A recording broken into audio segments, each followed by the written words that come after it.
Kommuri gold buyers తాకట్లో ఉన్న బంగారం విడిపించి ఆ రోజు మార్కెట్ రేటు కట్టి మిగిలిన డబ్బు మీకే ఇస్తారు. Contact number 9247538993.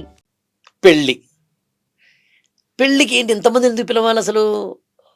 ఆశ్చర్యం వేస్తుంది నాకు. పెళ్ళిళ్ళకి నువ్వు గమనించవలేదు తెలియదు మిత్రమా, పెళ్ళికి సినిమా ఆర్టిస్టులు పిలవడం, టీవీ ఆర్టిస్టులు పిలవడం, కొరియోగ్రాఫర్ పిలవడం, స్క్రీన్లు, జబర్దస్త్ వాళ్ళని పిలవడం, ఎమ్మెల్యేలని ఎంపీ. ఇప్పుడు నా నియోజకవర్గంలో నా పెళ్లి జరుగుతుంటే మా ఎమ్మెల్యేని పిలిచారంటే ఓకే, లేదా ఎప్పుడో ఎక్కడో మధు ద్వారా ఒక ఎమ్మెల్యే గారు పరిచయం అయితే ఆయన ఏదో చిన్న హెల్ప్ చేశాడు సార్ అంటే మా ఇంట్లో ఫంక్షన్ జరుగుతుంది పిలవడం ఓకే. అసలు నా పెళ్ళికేను జబర్దస్త్లో రాకెట్ రాఘవకి సంబంధం లేకపోయినా పిలవడం ఏంటి? అసలు ఏంటిది అసలు? పైగా దానికి మళ్ళీ డబ్బులు ఇచ్చి పిలవడం అంటే ఎవరి కోసం పెళ్లి చేసుకుంటున్నావు? అండ్ పెళ్ళి ఇంత ఆర్భాటం ఎందుకు? ఇంత పెళ్లి ఇంతంత అక్షింతలు వేసే వాళ్ళేమో లైన్లో నించోవాలా, వేయించుకునేవాడు దర్జాగా. ఏంటిది? ప్రతి ఒక్కడు ఫోటో తీయించుకోవాలి. ఫోటో కోసమా? మళ్ళీ తీయించుకోమంటాడంటే కెమెరామెన్ 5-6 కెమెరాలు 30 డ్రోన్. ఫోటోగ్రాఫరే కదా పౌరోహితుడు. ఇంకా చెప్పాలంటే మొత్తం పౌరోహిత్యం అంతా ఫోటోగ్రాఫరే. కట్టిన తాళిని మళ్ళీ కట్టిస్తారు. వెడ్డింగ్ ప్లానరు ప్లీజ్ అంటే అలా ఆగిపోతారు. ఇప్పుడు అదేదో 11:30కు ముహూర్తం ఉంటుంది అనుకో, 11:30కు అని అంటే వాడి లైట్లు, వాడి కెమెరాలు, వాడి పొజిషన్ ఉంటే పురోహితుడి కాలి మీద తొక్కి యాంగిల్ పెట్టిన చోట్ల కూడా చూశాను. ఎంత బాధిస్తుంది. మంత్రాలు చదివే ఆ పురోహితుడు, ఆ ఎవరైతే పెళ్ళి ఆయనేమో మూలలా దీనంగా కూర్చుంటే ఎమ్మెల్యే గారు వచ్చారని ప్రత్యేకంగా ఏంటిది? ఎవరి కోసం పెళ్లి చేసుకుంటున్నావు? సో ఇలాంటి వాటి పట్ల నేను కొద్దిగా కర్కశంగా చెప్పాలి. మనం ఇదొక ఎపిసోడ్ కాకుండా ఇంకా చాలా ఉన్నాయి అన్నమాట మాట్లాడాలి. సరే, కర్కశంగా కఠినంగా కొట్టినట్టుగా ఇలాంటివి చెప్పాలని నా ఉద్దేశం. ఇంకా రెండవది ఇంకా చేస్తాం లేదు కానీ ఓన్లీ 2 టాపిక్స్ మీద ఎక్కువగా మాట్లాడదాం అనుకుంటున్నాం. ఒకటి మ్యారేజ్ అండ్ పిల్లల పెంపకం. So pre marital mentoring, post marital mentoring మీద ఎక్కువగా చెప్దామా అని అవసరం కూడా. అది ఎందుకంటే ఈ మధ్య సుప్రీంకోర్టు 2-3 సార్లు అంది విడాకులు పెరుగుతున్నాయి భారతదేశంలో, చాలా సీరియస్. తెలంగాణ గవర్నమెంట్ ప్రత్యేకంగా women welfare, child welfare development ministry తెలంగాణలో ప్రతి జిల్లాలోనూ ప్రీ మ్యారిటల్ కౌన్సిలింగ్ సెంటర్స్ పెట్టడాన్ని ఆల్రెడీ యాక్సెప్ట్ చేసింది. అది చాలా అవసరమని అర్థమైంది. సరే, అక్కడ కూడా మళ్ళీ తూతూ మంత్రాలు అవుతాయనేది వేరే కదా, మళ్ళీ అంతే కదా. కానీ ప్రయత్నం అయితే చేయాలి అని చెప్పి నేను ఈ 2 చేస్తానేమో అనుకుంటున్నాను. ముందు తెలియదు ఏం చేస్తాను కానీ. ఇందాక నువ్వేదో అంటున్నావు. ఇప్పుడు వ్యాపారంలో ఒక జర్నలిస్ట్గా చక్కగా వ్యాపారంలోకి వచ్చావు. మాలాంటి వాళ్ళని బయట చూసినప్పుడు అన్నా అని అంటామ్మా అని. కానీ అందులో నేను ప్రధానంగా అయితే ఒక వ్యక్తిత్వ వికాస కోణంలో అడుగుతున్నాను. వ్యాపారంలో రాణించాలంటే ఇదిగో ఈ 3 రహస్యాలు ఉన్నాయంటే ఏం చెప్తాను నువ్వు నేర్చుకున్నవి? మన పక్కనున్న ప్రతివాడు మనకు వెన్నుపోటు పొడుస్తాడు అనేది మొదట క్లారిటీ ఉండాలి. వాడు అత్యంత వినయంగా ఉంటాడు, బంధువు అయి ఉంటాడు. అసలు మనం ఇలా కాలు దిగితే వాడి అరచేయి ఇలా పెడతాడు, ఆ లెవెల్లో ఉంటాడు. వాడు ఎక్కువ పొడుస్తాడు, అలా ఉన్నవాడు. దూరం ఉన్నవాడు తక్కువ పొడుస్తాడు, వాడికి అడ్వాంటేజ్ కదా. అలాంటివి నాకు ఒక 3 అయ్యాయి. చాలా 5 అంగుళాలు 10 అంగుళాలు, ఇటు కత్తి ఇటు వచ్చేసినవి. అంటే ఒకేసారి కాదు, మొదటి సంవత్సరంలోనే ఒకటి, తర్వాత 4 ఏళ్లకు ఒకటి, ఆ తర్వాత అట్లా 3 అయ్యాక అంటే అనుభవం అయితే గాని తత్వం బోధపడుతుంది. అలా జరిగి అయితే కానీ ఒక దశలో అయితే అసలు కంపెనీలో నేను బయటికి వెళ్ళిపోవాల్సిన పరిస్థితి కూడా వచ్చింది. చాలా కంపెనీలో నేను అప్పులు చేసి, అప్పటికి నా మీద ఇంకా అప్పులు కూడా ఉన్నాయి, నేనే బయటికి వెళ్ళిపోవాల్సిన పరిస్థితి. మనిషిని నమ్మడం నాదే తప్పు.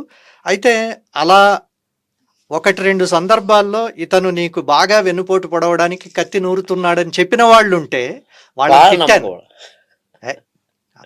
అతను కత్తి దేనికో వేరే దానికి నూరుతున్నాడు, కత్తి నూరడం కూడా నాకు కనపడింది. బాగానే పొడిచాడు. తర్వాత ముందు నుంచి వెన్నుపోటు అయితే అది ఒక రకం, ముందు నుంచి కూడా ఈ మధ్య పొడిచారు. అట్లా వెన్నుపోట్లు, పెన్నుపోట్లు, ఆటుపోట్లు. ఇందులో పైకి కనిపించేవి వేరు, లోపల చాలా ఉంటాయి. ఒక నెల జీతం ఇవ్వడానికి 20-25వ తేదీ నుంచే లోపల ఇబ్బందిగా ఉంటుంది మనకి. ఏదో ఇన్ని లక్షలు కావాలి, మన దగ్గర ఉండదు. కొంతమందికి ఇచ్చి కొంతమందికి ఇవ్వలేము, అట్లా చెప్పలేము. వడ్డీలు కడుతుంటాము, ఆ వడ్డీలు కట్టడానికి కూడా మళ్ళీ వడ్డీకి డబ్బులు తెచ్చిన సందర్భాలు ఉన్నాయి. అవును. సో పైకి కనపడడం వేరు, లోపల వేరు. దానికి తోడు కొంత నేను పొలిటికల్ పార్టీలకు పబ్లిసిటీలు అవి చేయడం వల్ల నాకు ఇష్టం ఉన్నా లేకపోయినా ఏదో ఒక ముద్ర పడుతుంది. అవును. దాన్ని తప్పించుకోలేము. అవును. సో వీటి మధ్య అందరి వాడిగా ఉండలేవు. ఉండలేము. అది కుదరదు కూడా. You have to accept. అంతే. వీటి మధ్య ఇవి సహజం అనుకుంటూ ఎప్పటికప్పుడు కొత్త దీంతో వెళ్ళిపోతూ ఉండాలే తప్ప నష్టం జరగదు, నేను మోసపోను, నేను చాలా అన్నీ నేర్చుకున్న, అదంతా భ్రమ. ఎందుకంటే మోసం చేసేవాడు కూడా చాలా క్రియేటివ్గా రకరకాల మార్గాల్లో వస్తూ ఉంటాడు, తక్కువ డ్యామేజ్తో రావడం దీంట్లో. అలా నేను చాలా హెల్త్ వైజ్, ఫైనాన్షియల్ వైజ్, వ్యాపారంలో క్లయింట్లను పోగొట్టుకోవడం, ఇట్లా చాలా జరిగాయి అన్నీ కూడా. అవి మనకు అంతకుముందు అలవాట్లేవు. జర్నలిస్ట్గా ఉన్నవాడికి ఏం తెలుస్తుంది, మనకు లేవు. కొన్ని నేర్చుకుంటూ నెమ్మదిగా వచ్చాము. చాలా అంటే తలుచుకుంటే అసలు ఇంకొక ఆ పూట అన్నం కూడా తినలేము మనం. అట్లాంటివి ఎన్నో జరిగాయి. ఇప్పుడు ఇవాళ వెనక్కి తిరిగి చూసుకుంటే, అవన్నీ నా దృష్టిలో హిస్టరీ అంటలేదు, ఇప్పటికి ఉండే స్టోరీలే. ఇవాళ కూడా ఈ క్షణం కూడా ఏమైనా జరగచ్చు, అది ఓకే. నేను అంటుంది ఏంటంటే, ఆ వెనక్కి తిరిగి చూసుకుంటే అవన్నీ జరగడం నీ మంచికే అని భావిస్తా. అంతే కదా. అవి జరగకపోతే నన్ను నేను చెక్ చేసుకోను, పైగా నేను ముఖేష్ అంబానీ లెవెల్లో ఉన్నాను అని అనుకునేవాడిని. నువ్వు ముఖేష్ అంబానీ కాదురా, నువ్వు మామూలు రోడ్డు మీద వాడివి అని వీళ్ళు కూడా నాకు ఎప్పటికప్పుడు ఆత్మజ్ఞానం కలిగిస్తూ ఉంటారు. సో నేను చాలాసార్లు నష్టం ఎన్ని కోట్లు, ఎంతకు మోసం చేశాడు అనడం కంటే కూడా ఇంకోసారి అది జరగకుండా చెక్ చేసుకోవడానికి, జాగ్రత్త పడడానికి, లేదా పైకి అలా వెళ్ళిపోతూ ఉంటే ఇలా పెరిగితే కష్టం కదా, ఇలా పెరగాలి. సో బహుశా ఇదేదో దెబ్బ. ఎందుకే 2 ఏళ్ళు పని లేని రోజులు ఉన్నాయి, 6 నెలలు అసలు జీతం ఇవ్వడానికి ఇబ్బంది అయిన రోజులు ఉన్నాయి. ఇప్పుడు కూడా ఒక సమస్యలో ఉన్నాను, చాలా ఇబ్బందిగా ఉంది. కానీ ఆ సమస్య, ఈ నష్టాలు లేక డౌన్ఫాలు, వీటన్నిటిలో కూడా నన్ను నిలబెట్టింది తెలుగు సాహిత్యం. అది నేను ప్రత్యేకంగా అడగాలనుకుంటున్నాను. దాన్ని అడగడానికి నా ముందు ఒక లైన్ చెప్పేసి, అంటే నేను నమ్మే సిద్ధాంతం, జీవితంలో ఎన్ని దెబ్బలు తగిలితే అంతలా పైకి లేస్తామని నమ్ముతాను నేను.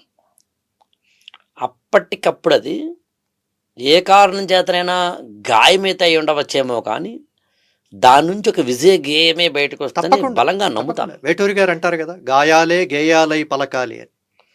నేను నా లైఫ్లో వెనక్కి తిరిగి చూసుకుంటే, నేను ఫస్ట్ థ్యాంక్స్ చెప్పేది మనసులో కానీ బయట కానీ నా శత్రువులకి, మిత్రులకు కాదు. మిత్రులు ఏముంది, చక్కగా హాయిగా అన్నా తోపు నువ్వు అంటారు, అయిపోయా. శత్రువు మనల్ని అలర్ట్ చేస్తాడు, 2 మనలో లేని కొత్త కోణాన్ని మనకి పరిచయం చేస్తాడు, మనం ఇంకా ఎంతలా ఎదగొచ్చు అనేది చెప్తాడు, మనకు కసి పెంచుతాడు, ఆ కసిలోంచి కృషి వచ్చేలా చేస్తాడు.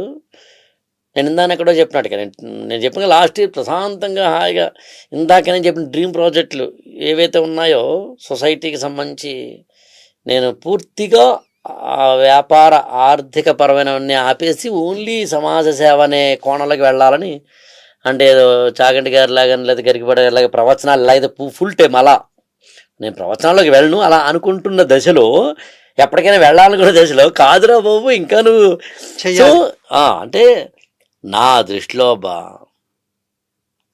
నిన్ను కింద పడేస్తే, కింద ఉండిపోయావంటే పేడ, పైకి లేచావంటే బంతి, దట్స్ ఆల్. లాగుతున్నాడు అవతలవాడు కాలు పట్టి కిందకి అంటే వాడికన్నా పైన ఉన్నట్టు, తరుముతున్నాడంటే ముందు పరిగెత్తుతున్నట్టు. అసలు చెట్టుకి పళ్ళు ఉంటేనే రాళ్ళేస్తారు. సో నేను ఎప్పుడు నమ్ముతాను బలంగా. అంటే నువ్వు మాట్లాడుకుంటున్న క్రమంలో నేను చెప్పాలనుకుంటుంది, ఎవరైనా ఇది విన్నప్పుడు, మన పాడ్కాస్ట్ చూసినప్పుడు, ఒక గృహిణి అయినా, ఒక 10th క్లాస్ అమ్మాయి అయినా, ఒక ఇంటర్మీడియట్ అబ్బాయి అయినా, జాబు రాని వాడైనా, ఐఏఎస్ని 2 మార్కుల్లోనూ 3 మార్కులను కోల్పోయిన వాడైనా, హఠాత్తుగా అనారోగ్యంలో పడ్డవాడైనా, జీవితంలో హఠాత్తుగా ఏవో కొన్నిట్లో ఇరుక్కుని పడ్డవాడైనా, తన ప్రమేయం లేకుండానే కొన్నిట్లోకి వారు ఎవరైనా ఏదో మీ గాథలు మీ బాధలు అవగాహన నాకవుతాయని శ్రీశ్రీ చెప్పినట్టుగా ఎక్కడో ఒక చోట ఒకరికైనా కానీ లైఫ్లో నీ మీద వెన్నుపోటో పెన్నుపోటో ఆటుపోటో ఏదో ఒకటి తగిలితే నువ్వు మరింత లేవడానికి ఉపయోగపడుతుంది. బాగా కొడితే నువ్వు పైకి వస్తావు. అగ్ని పరీక్ష అనేది సీతమ్మ వారికి శీల పరీక్ష ఉన్నో కాదో తెలియదు, కానీ నా దృష్టిలో ఏమంటానంటే అన్ని వస్తువులు నిప్పులో వేస్తేనేమో కాలి బూడిదైపోతాయి, బంగారాన్ని కనుక నిప్పులో వేస్తేనేమో మలినాన్ని పోగొట్టుకుని బయటకు వస్తుంది. ఈ ప్రపంచాన్ని నమ్ముతాను నేను.